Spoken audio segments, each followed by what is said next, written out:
loneliness can feel unbearable, like something you just need to escape. But what if you stopped running from it? Solitude doesn't have to be your enemy. Think of it as a quiet moment to reconnect with yourself, away from the noise of the world. We spend so much time trying to fill every silence, every gap with distractions. But there's something special about sitting in the quiet, letting your thoughts wander, and just being. When you let solitude in, you'll notice things about yourself, your desires, your dreams, that you've been too busy to hear. Today, I want to share 5 simple yet meaningful ways to deal with loneliness.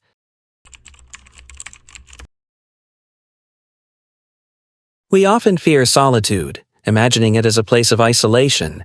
But solitude, when embraced, can be deeply healing. Spending time alone allows us to reflect, understand ourselves, and recharge. It's a moment where your brain gets to slow down, free from the constant external stimuli.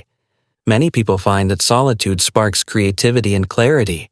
When you're alone with your thoughts, you have space to process emotions that might otherwise be pushed aside.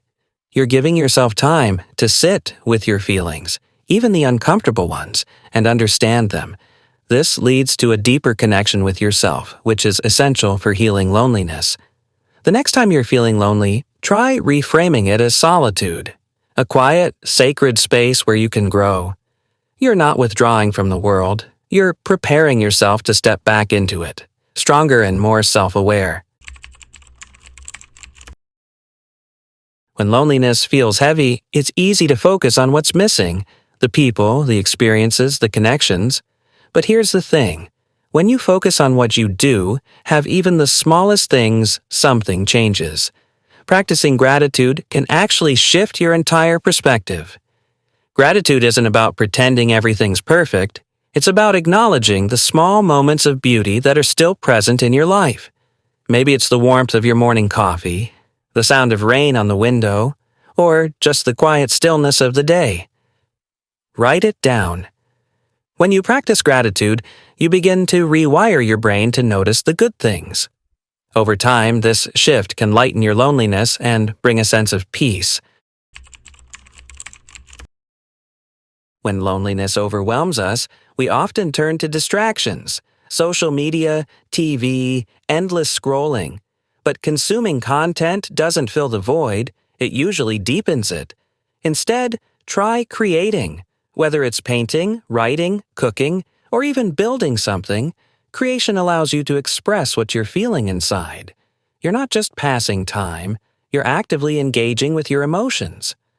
Creating something tangible, something that came from you, can transform loneliness into a productive, meaningful experience.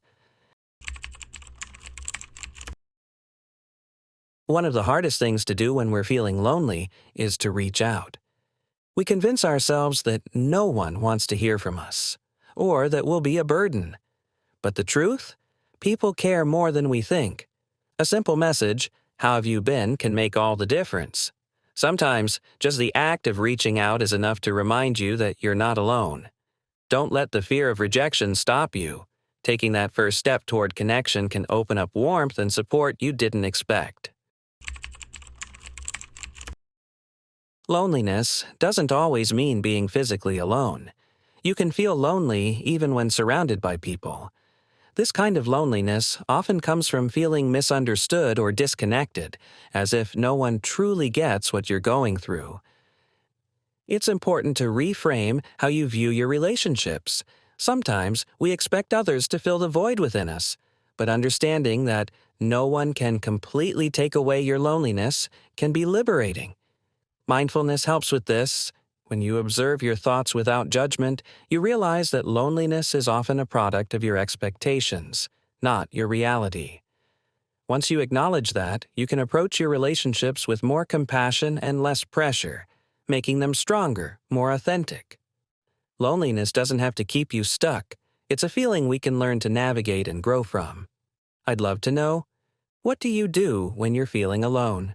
Share your thoughts in the comments.